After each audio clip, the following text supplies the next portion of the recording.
This old Ricky Gervais. I just saw that actually the other day. It was when it was his last TV appearance. By the way, I forgot to tell you. I only remembered when I heard something.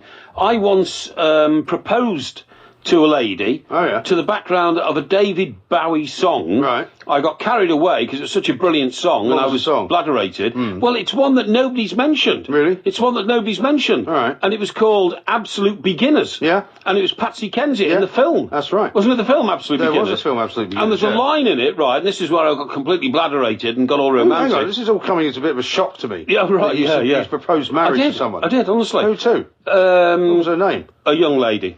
Well, no, you don't just go around proposing to young lady. Really? I mean, did you get drunk to decide to do it, or no, I did something that you had to get drunk in order to do? She'd been pressing me for a long, long time that we should get married. I don't want to know about that sort of thing. Well, you know what I mean. She'd been, why can't we? You know. She saw me. When was this? Eh? When was this? Yeah. Well, not necessarily year, but what period of your life? when I was the Supremo at the Express. Oh, so this was in London. Yes, in London. So she must have been a secretary then. She was actually, yes, yeah, but I mean that's irrelevant. No, but she was. I mean, she was pressing me. She saw me as a fantastic catch. She'd been married before anyway. Did her name begin with A? No. No? No. It was her. Her name was actually Lorraine. Lorraine? Yes. Oh, yes. Yeah. And she'd been married before. Right. And she lived in a... Her first husband must have been hideous if she wanted to marry you. I don't know why you can say things like that. I don't know how you can say things like that. If we play this song, it's not going to bring back horrible memories to you, is it? No, they're quite... it's quite a good story, actually. But this is the song. Yeah, listen. Now, there's a line there in which he says... I absolutely love you. Yeah. And it was at that moment I proposed to her. Listen. All right.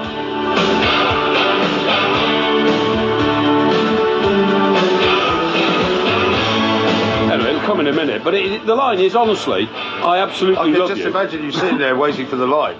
Were you in a pub or something? No, we were at home, actually. Oh, you were at home? And were you in bed? No, she was making the dinner, and this music was on the old, the revolving thing, what do you call it? Record player, that's right, yeah. Yeah, here, this is it, listen. Yeah.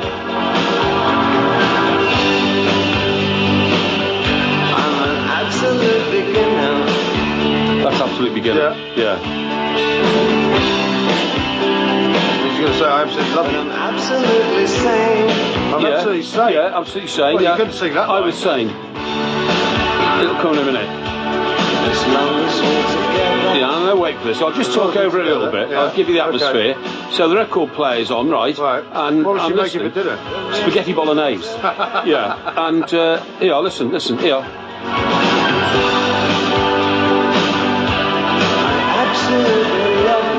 See, that is amazing. That's it. The fact that you can remember all this stuff. Okay. This must have been. You remember the 80s we're talking about? Oh yeah, right? it was the 80s. Yeah, all right. Yeah. But you've got a sort of a pin-perfect memory. That's right. Of that period. Yes. But you can't remember something you did yesterday. No, don't be ridiculous. It's true. You're trying to make out that I'm some sort of so did you get down on one knee? No.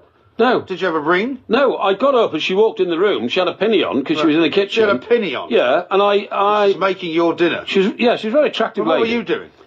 I was sitting there literally reading the paper and listening to this and, drinking a glass of wine and waiting for her to put the dinner on the table. Right. And she came in to say something, and this line came on, and I got up and grabbed her, whirled around like we were dancing, to the David Bowie song, and then proposed to her. But what did you say exactly? Well, what you say to people when you propose to them. I mean, it's very important. This is the bit that's important. Well, I think I said I mean, so you hold her in your arms. Yes. Right. That's right. And you stopped whirling, presumably. No, we whirling, and I was nuzzling her ear, and I said, "You're right. We should get married." Yeah. Yeah. We should get married. Yes. That was it. Yes. Right. Yes. And what happened then? She rang her sister. Right. And told her sister. Right. And by the way, the dinner went to hell. It just, she was so excited she couldn't serve it. Right. And so she accepted. I mean, did she say yes? I mean, was there a? Oh, well, she'd been pressing me for a proposal. Well, it's not really a proposal. For months. Well, it was. It's a proper proposal. You have to say the words. And will you marry me? And it kind of okay, but anyway, okay. And then. Well, then what happened? How come you didn't get married then? Well, about 3 days later, I woke up. You sobered up. No, it wasn't a question of sobering up. Really, I wasn't that blatherated, really. I wasn't that intoxicated, to be honest. We just had a few drinks on a Saturday evening, And I just decided that I'd made a mistake. You decided? Yes. Oh, dear. And so then I had to ring her up and say I'd rethought the whole thing through. And it wasn't going to happen, right? I'm afraid. What, you said this on the phone? Yes. Oh, dear. Well, I said, look, do you want to come round? But then that would have meant her getting on the train and I have to go and pick her up at the station and all that kind of stuff, you know what I mean? And she said, well, what do you want to tell me? What's so important? Because she said, you sound very cold and all that kind of stuff. Yeah. So I had to admit that I thought that it was... And why did you think it was a bad idea? I don't know. You got cold feet?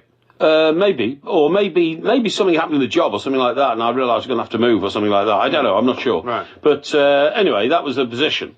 And she was not best pleased. I bet she wasn't. In fact, she called me some very, very harsh things over the phone. I bet. Which are not repeatable. No. You know what I mean? Yeah. And, but anyway... Where's she from, Lorraine? Walworth in South London. Oh, okay. Yeah. She lived in a flat there. I think I met her, actually. Yeah, I think you probably did. Yeah. But she still worked with you, though? What? Did she not still work in the same office? No. She'd left by then and started work at the Daily Mail, right, where she had progressed from being a secretary right. to being in the listings department. Oh, you know what I mean? Yeah, so she's gone up a bit, you know, that kind of stuff. That's right, yeah. Do you think she's still there?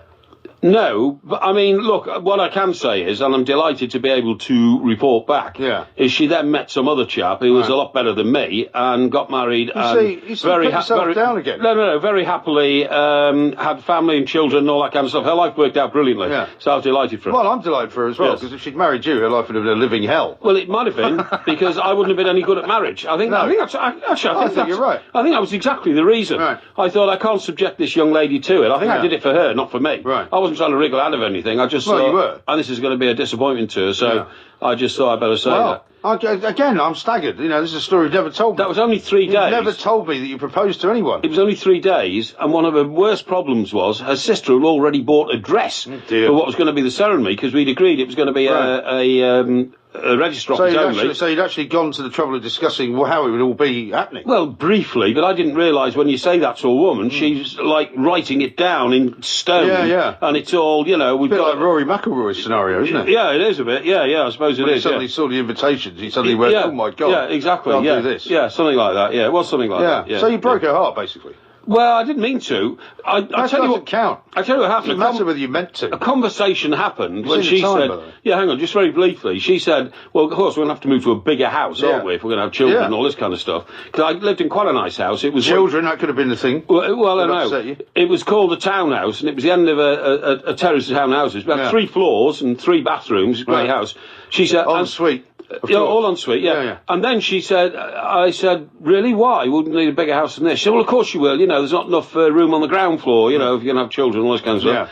And then she said, now, how much do you earn? And she started writing all these figures down. And then she added her salary in. And then she said, so we could get a mortgage for this amount and all that. And I thought, what have I done? Yeah. What have I done? Yeah. You know. Commitment. You're a commitment phobe. Maybe. That's I don't know. What it comes down to. Anyway, I hold my hands up. And I'm delighted. I'll tell you my proposal. She will have had a much, much better life than me, which is great. Yeah. Indeed. Yeah. Well, good luck to you and good luck to her. This is talkSPORT.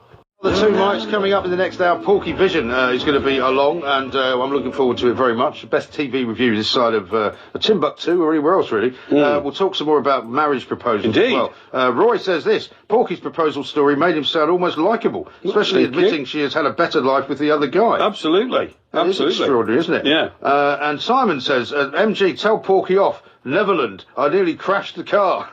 What do you mean? It is Neverland, isn't it? No, it was Neverland. Yeah, we'll never land then, okay. It's Neverland. It's just a pronunciation. Pumpty says, in Britain we have Porky's penthouse instead of the Playboy mansion. Yeah, exactly, yeah. And here's one from... but that's not dilapidated. No, it's not, no. It's just got a new wet room put in, hasn't it? Yes. James says, here's what Porky said, I will give you the privilege of marrying me. I would imagine. I didn't, I didn't know. And Def says, Porky proposing to absolute beginners, I'm genuinely moved, brackets to... what he says where he's moved to, so I'm not actually going to read out. No, thank you, please don't. Sounds revolting. Laura says, laughing my head off at the 2 mics was Mike Parry's marriage proposal. What do you mean laughing? Who said romance was dead? What's Laura laughing at? I mean, you know, that was a pretty romantic interlude, not really. wasn't it? Well, not really. Why not? I mean, she's there in a pinny, yes, right, yeah. making your dinner. Yes. I mean, as if that wasn't enough of a kind of a look into the future for her to think to herself. Well, she volunteered. This is going to be my role in life. Yeah, not at all. Which is obviously how you saw it, right? You were going to have this woman as your kind of domestic slave. No, not at all. Goddess. It was just a nice domestic. Well, she was never going to come home and find you cooking for her. No, of course not. But I mean, that wasn't an issue at all. You're making something out of nothing here. It was just a very nice evening. It was a summer's evening, I remember. The sun was streaming in through the Velux windows, and we lived in that sort of place then. And the Velux windows? Yes, they're the ones that you build into the roof, Yeah. And I just thought the moment is now, and I just felt inspired, that was all. Anyway, it's no great issue. No, I'm very touched that you shared the story. So, are you going to share yours with us then? Hey, I will do. How about this from Graham? He says, I was really touched by the marriage proposal of Porky's, and I feel he put himself down a bit there. Quite touched by that as well. Well, that's very kind of you, thank you. But I mean, I would have had it on my conscience had I... You see, I smell a rat here. What? I really do. Whenever you tell one of these stories that kind of, makes you look like a bit of a vulnerable personality. Well, I wasn't trying to do that. I was just telling the truthful story. I wasn't at all. You're always trying to garner the sort of sympathy of the audience. That's absolutely untrue. That's absolutely untrue. I was not trying to garner any sympathy. All I did was tell exactly, to the detail, the story of the marriage proposal. It was as simple as that. Right, well, here's one from Eamon, the Villa fan. He says, what a lucky escape for that young girl, Porky. She would have been stuck with the English Hugh Hefner minus the girls and the money. That's a bit harsh, isn't it? Eh? And the jet. And the mansion. Yeah, exactly. And the grotto. Yeah. Yeah, well, no, my story was